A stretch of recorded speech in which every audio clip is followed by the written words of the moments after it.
Hey, my name's Dr. Raphael Haywood. I'm a senior lecturer here at Exeter, one of our in-house astrophysicists alongside everybody else who's come from all over the world.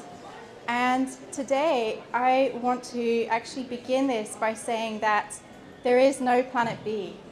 We're going to hear about all these amazing worlds that are, I think, well, they blow my mind, these worlds, because, you can, when you go out at night, probably not tonight because it's cloudy, but on a clear night, maybe tomorrow, pick a star and pick any star.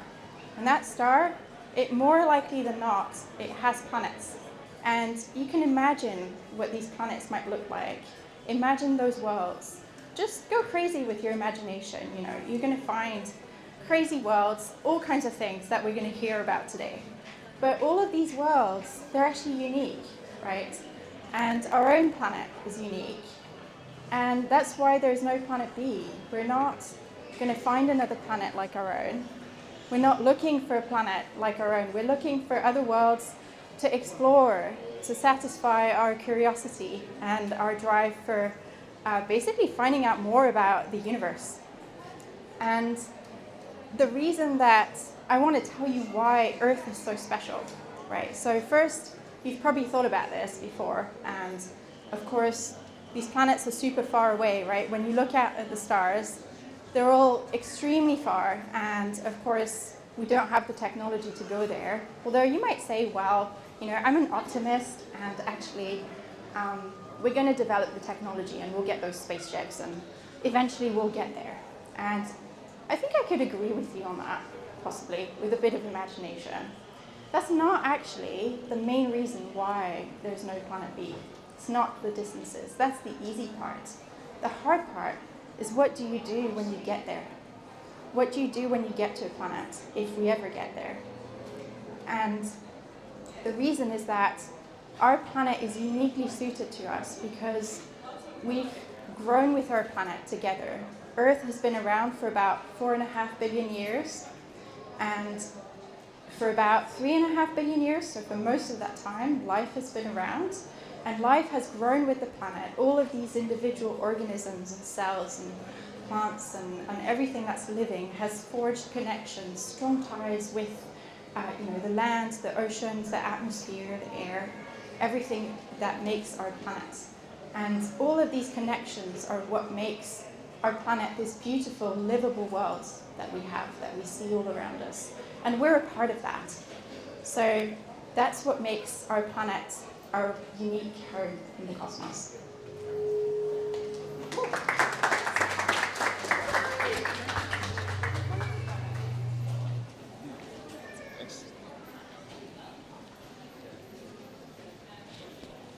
Hey everyone, can you guys hear me? Yeah? Awesome. My name is Colin Cherubin. I'm a PhD student at Harvard University where I observe and model exoplanets and their atmospheres. An exoplanet is a planet outside of our solar system, so it's really far away.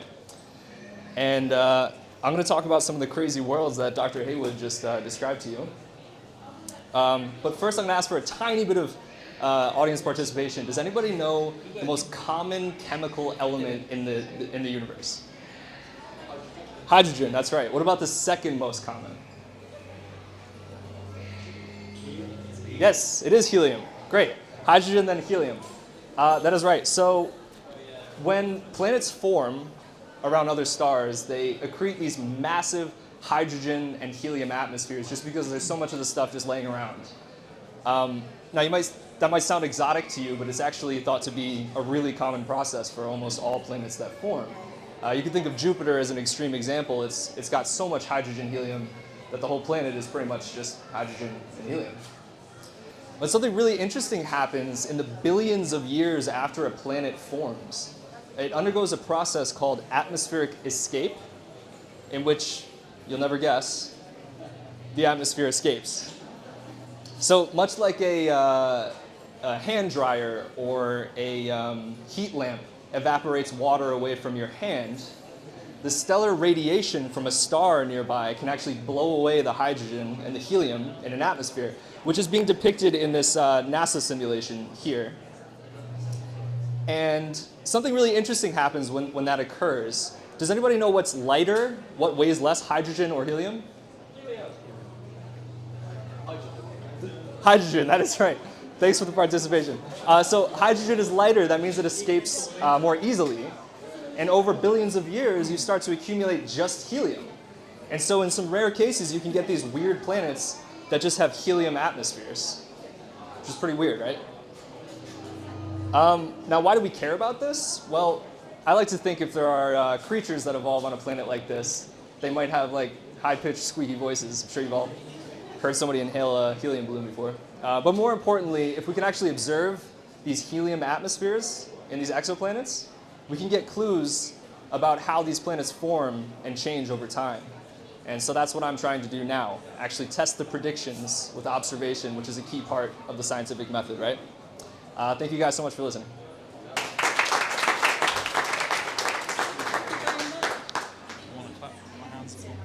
Just need to keep you back in this location. Can I ask your help? Thank you very much. And the clicker. Excellent, thanks. Hello everyone. Hello, hello. Does it work? Yeah. My name is Dr. Lorenzo Pino, visiting lovely Exeter from lovely Italy. And today I'm gonna ask you a question first of all, which is, you all have seen a lovely picture of of a planet atmosphere in our solar system, I bet. But who would not want to see a picture of an atmosphere of an exoplanet, planet outside of our solar system? I certainly would. Unfortunately, that's not so easy to do. And the reason is that our technological capabilities don't allow us to do that. However, what we can do is use science, put in a little bit of fantasy, and try to get there. And today, we're going to do that exactly. And I'm going to bring you on one of the weirdest exoplanets we know, Cal 9b. Cal 9b, if my music is working, not really. Cal 9b is the hottest exoplanet we know. It's actually so hot that it shines like a star. It's orange, glowing orange. And it orbits its star in just about 1 day. And that is why it's so hot. And this star is also special. As it's slightly blue, it is a very, very hot star that has a temperature of 10,000 Kelvin. So this planet also is tidally locked. What does it mean? It's like the moon to the Earth. So the tides that the planet feels are so strong that it always shows the same face to the star. So it has a permanent day side and a permanent night side. And that's why, again, it's so hot. We're talking about temperatures of 4,000 degrees. So that's, yeah, not a location for a holiday for sure. And, fantastic, I was going to introduce that we obtain observations on a telescope to observe the atmosphere of this planet, a very special one that is able to resolve the finer colors of light. And like that, we're able to see the atmosphere of this planet, to see in our scientific data. But then what I did when I saw the results, I went to an artist and I asked her, can you draw a picture of this planet? I'll provide you the scientific input for that.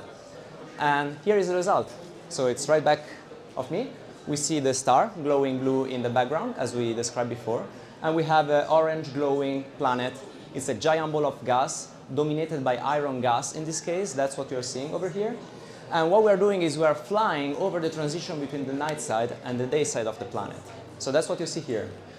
And you may notice that there is a little bit of like a waterfall. It's right behind me, so I'm gonna move so that you can see better. Why is there a waterfall? Because the day side is hotter than the night side. And if you are familiar with a hot air balloon, you would know that hot gas will expand. And then we also measured winds in this planet that are blowing from the night side directly towards the day side. And they will drag this neutral iron over, and this neutral iron will fall over to the night side of Cal 9b. So here is for you the first picture. It's of course an artistic impression of an exoplanet. Thank you.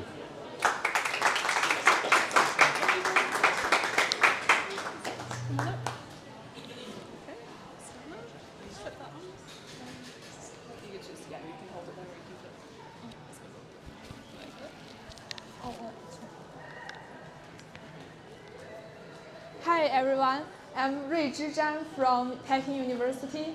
I'm working on white dwarf planets, and today I want to take you on a fascinating journey to live on a planet orbiting around white dwarf. Sorry. Stay in the middle. Oh, But stay in the middle. yeah, thanks.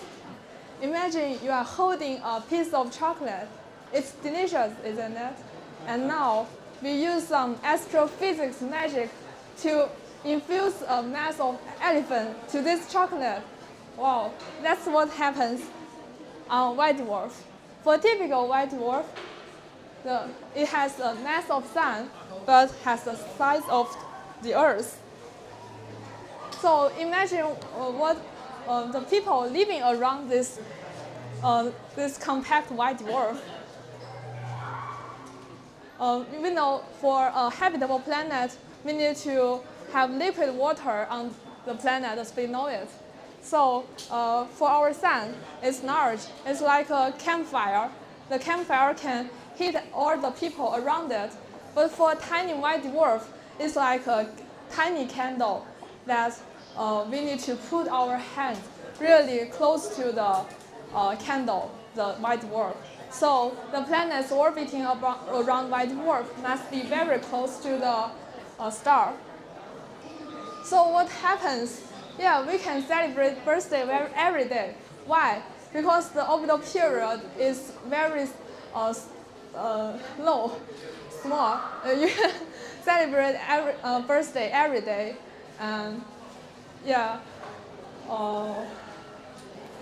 living around white dwarf might be not a scientific section of fiction, because the universe is diverse and vast. Maybe the white dwarf residents are waiting to celebrate their birthday in a few hours. Maybe. Thanks so much.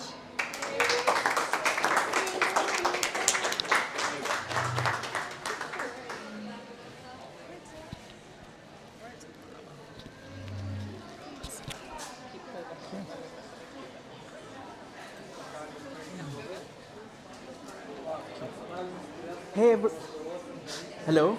Yeah. Hey everyone, I'm Srishmoy Ray, and I'm a PhD student at the University of Exeter, and I'm working with the James Webb Space Telescope. And today I'll just be talking about how this telescope potentially can be used in the next coming years to detect life signatures around exoplanets. So when I say life signatures, it's not like an ET scenario. We'll keep our focus mostly limited to like microorganisms. So JWST is in the L2 Lagrangian point of the Earth-Sun system. So this is a point in the Earth-Sun system where if you leave an object, because of the mutual attraction of the Earth and the Sun, it just stays there just because of the gravitational forces cancelling each other out. And James Webb basically orbits around that point whilst it looks at the night side of the sky and does its observations. It has a 5-layer sun shield which protects itself from the sun's rays because it operates in the infrared, which is pretty much where the heat part is of the electromagnetic spectrum. So the idea is, when you're observing a planet, say, so this is a binary star, but the concept is the same. Say this is a star and this is a planet. If you're directly looking at it, the light that's coming through it, if you split it using a prism, you can see a rainbow. And in that rainbow, you'll have some darker lines, which are unique signatures of particular gases in the atmospheres of those far-off planets. So if these gases are actually some gases which are found only by life, they can be a probabilistic thing that there are microorganisms on these far-off planets. So the way this works is, you have the light from the star and you have the light from the planet. You pass it through a prism, split it into the rainbow colors, and see where the dark lines are. So you can see here, they're the dark lines, and this is where the absorption of the energy in the electromagnetic spectrum is taking place because of the gases in those atmospheres. And these gases, like oxygen, methane, nitrogen dioxide, and a few others, are gases that can only be produced by life forms. No amount of inorganic processes can produce the life signatures which would amount for enough oxygen, for example in Earth, which would constitute like 21% in the atmosphere. So this is how it looks like. This is a spectral image of the sun, and all these dark lines basically are signatures of gases which are found in the atmospheres in our planet. And yeah, in a few years, maybe with more advanced telescopes, and as our methods get better, we will be able to detect biosignatures which are the hallmarks of life forms. Thank you.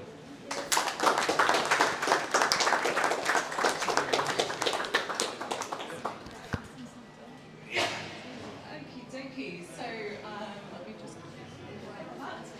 Thank you all so much for coming along. That's our first round of talks. We're going to be starting again at past with another set of talks. In the meantime, we've got some demonstrations. We've got some meteorites floating around if you guys want to handle a meteorite. So come have a chat with the astrophysicists, ask questions, tell us what you thought, and yeah, stick around for the next set of talks at past.